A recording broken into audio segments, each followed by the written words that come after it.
Last year, you made a powerful statement saying the reason people are watching women's basketball is not just because of one player, but because of you too. A year later, do you feel like you're Next question. In just 2 words, Angel Reese described the current state of the WNBA and its relationship with Caitlin Clark. Let me explain. Caitlin Clark's impact on the WNBA has been undeniable, with millions of new fans, sold-out arenas, and record-breaking viewership. However, the league's collective blunder of their golden opportunity is also undeniable. Instead of embracing the Caitlin Clark effect, many within the league pushed back, questioned the hype, downplayed her impact, and, worst of all, ridiculed her fans. They treated the Caitlin Clark effect as a threat, not a gift, and to anyone outside the league, it made no sense. WNBA last year, bless their hearts, finally got a star. And they didn't know that. They couldn't figure it out. Well, we don't want to put too much Caitlin Clark on. Nope, every game. More Caitlin Clark all the time, always. Caitlin Clark is easily the most influential athlete in a team sport since Michael Jordan. The accomplishment, the popular breakthrough, the headlines, the WNBA had been dreaming of this moment for decades. The hype, the packed arenas, the cultural breakthrough, the player on the cusp of real money, respectable salaries, and international attention. But the catch was that Caitlin Clark was leading the way. For many WNBA players, however, this wasn't a celebration. Rather, it was a funeral because, for some, Caitlin being the one wasn't just a plot twist. It was the death of a dream. The dream that they would be the ones to collectively elevate the league. And perhaps the hardest thing to accept was that, after years of being told, fans didn't care about the women's game, but they showed up for Caitlin.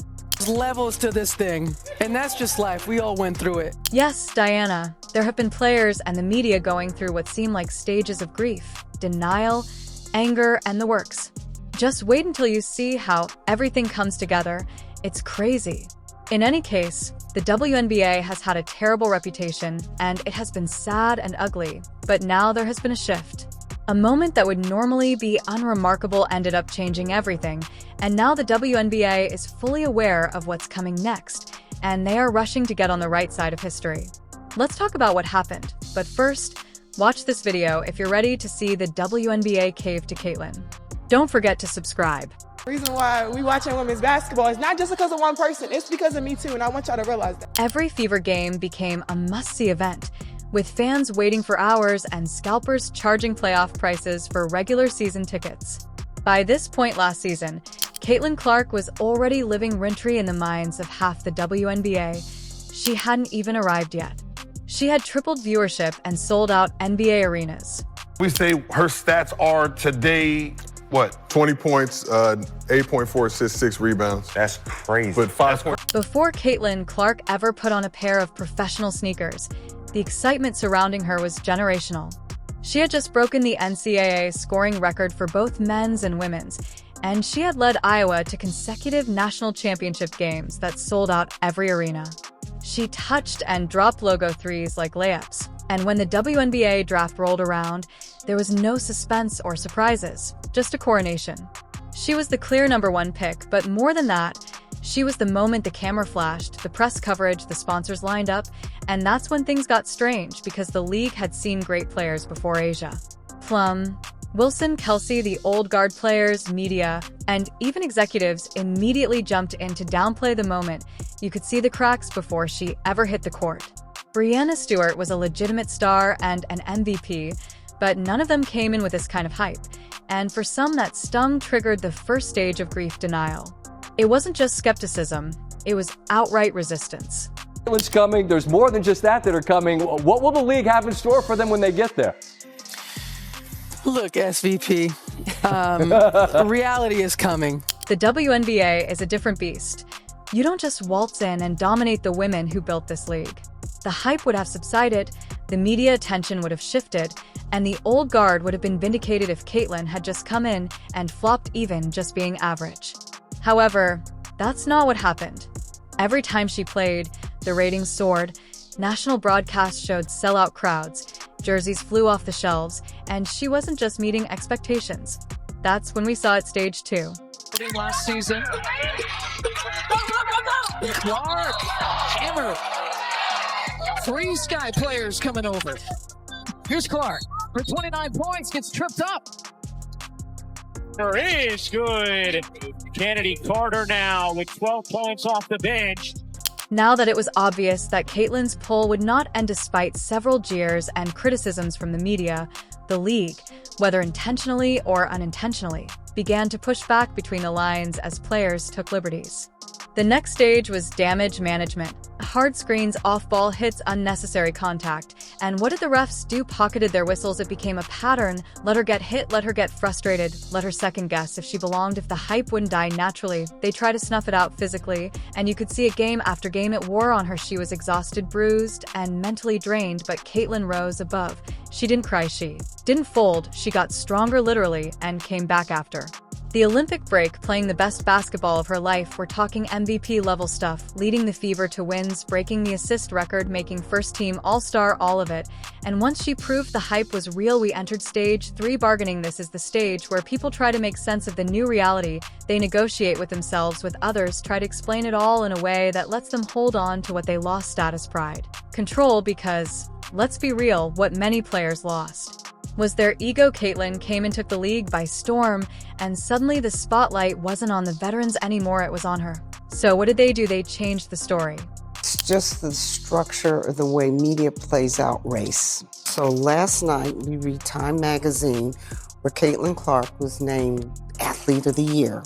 Why couldn't they have put the whole WNBA on that cover? The one thing that I cannot deny is the amount of little girls that were showing up to follow her. Little girls with their parents and the fervor and the energy there. Why her? Same thing. Why her? Well, but she was a white girl from the middle of America. They targeted everything around Caitlyn, attacking the supporters and blaming the media because they knew that going after her directly would fail. Even though Caitlyn Clark led the league in assists as a rookie, attracted record-breaking crowds, and attracted more attention to the game than ever before, none of that mattered because the story being told wasn't about her greatness, but rather about bias. Caitlyn wasn't the problem. Everyone else was. She was receiving preferential treatment, and her fans weren't true WNBA fans. While Caitlyn is fantastic and I think she's going to have an incredible career in the WNBA, there are women that were worthy of coverage prior to her arriving, and I just will not be silenced when it comes to that. This is the traditional propaganda playbook. A portion of the basketball community now genuinely believes that Caitlyn Clark is untalented and simply lucky. But if they were hoping for the Caitlyn Clark effect to fade away as a result of this narrative, they were mistaken. Repeat the lie loud enough, and eventually people stopped questioning it. Veterans began coming up to join the Indiana Fever one by one. These were seasoned champs, not players looking for work or simply content to be on the roster. Dana Bonner Howard, Natasha Carlson, Sydney women with choices. There was a period not long ago when media voices like Cheryl Swoops portrayed Indiana as a place no one wanted to visit. Terrasite even brought up the old rumors recently, but that narrative collapsed because Indy isn't just a destination, it's the destination, and with that, the floodgates opened. Women wearing rings, and they all wanted to play there, not just because of the roster, not just because of the coach, but also because of Caitlyn Clark. For the first time in history, WNBA games will be played in the United Center. The Chicago Sky will host the Indiana Fever at the UC on Saturday, June 7th, and on Sunday, July 20th. The first was the arena upgrades. Games that were normally played in smaller gyms were suddenly being booked for Caitlyn Clark, not for league parity, not for playoff implications, and not for all stars. Then came the broadcast schedule. Of the Indiana Fever's 44 regular season games, 41 will be nationally televised. That's not just visibility, that's saturation. The networks weren't hedging their bets. They were placing all of their chips on one player, betting that the Caitlyn Clark show was worth prime time billing nearly every night.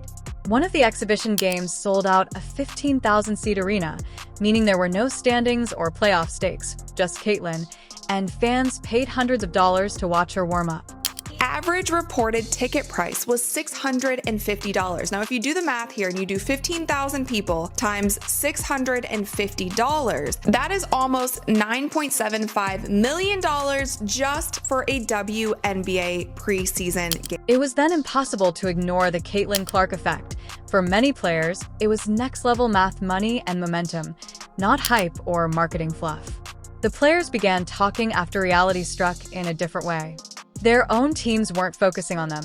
Instead, they were counting on Caitlyn's promotions, which were linked to the Fever's visit, and ticket sales jumped only when she was in town. The broadcasters, sponsors, and fans all knew it. Somewhere in the middle of the sold-out arenas, the marketing blitz, and the change in league energy, something began to settle in acceptance. Yes, have we ever had teams have to get into larger arenas to play against a team? No, we have not. So if we have more eyeballs on the game and Caitlin Clark brings that, why would we feel some kind of way because she has more television games? I think we have to understand that when one player eats, we all eat. And as we all get more opportunities, it just opens it up for everyone else. Caitlin Clark a problem, bro. Yeah, she does. I just think about my rookie year and I think about how I came into the league and I'm like, bro, it was such a crazy transition for me to just understand what it's like to play at the pro level. And it's like this girl coming in as a rookie and going she broke the record for assists. I don't think people really understand how crazy that is to do as a rookie, your first year doing this. But that's another episode. Shout out to Caitlin, bro. The plays that she was making still, despite all that, was insane. But people were so caught up in the logo threes and the highs, the 20 3-point attempts per game, which absolutely I understand that. It was so much fun to watch. But I always said she could potentially be one of the best point guards to ever play in the WNBA. The media outlets that once questioned her every move are now running features on her leadership, work ethic, and impact. The same players who once seemed skeptical are starting to give real credit. The coverage hasn't been flawless, of course. There are still omissions, double standards, and plenty of voices more willing to criticize than to celebrate. But gradually, there is a noticeable shift in tone. She's not only good, but she's also altering the rules, which leads us to the decisive time, Caitlin Clark's return home. And filed outside in droves, getting ready at Carver Hawkeye Arena, and watch parties all around Iowa City. Everybody wants to catch a glimpse of Iowa's favorite daughter, Caitlin Clark, returning home. More than 1.3 million people watched that exhibition game on television, and it wasn't just the stadium being sold out. It was also the context and comparison. That number didn't just lead the WNBA preseason. It also outdrew games from other professional leagues. However, it wasn't just the people watching at home. It was also what Caitlin did when she knew that people were watching. She didn't back down from the attention. She thrived on it. Of the day for Brazil. Here's Clark. Wow! You bet! From beyond the logo! Caitlin ran up court with everyone watching and made a three-pointer from behind the exact spot where she broke the NCAA scoring record. It wasn't just a shot. It was a statement, and the fans went completely crazy because this was no longer just about basketball. It was about entertainment, theater, and storytelling. It was a full-circle moment that was perfectly timed, and Caitlin knew exactly where she was, what it meant, and how to create an unforgettable moment for the audience.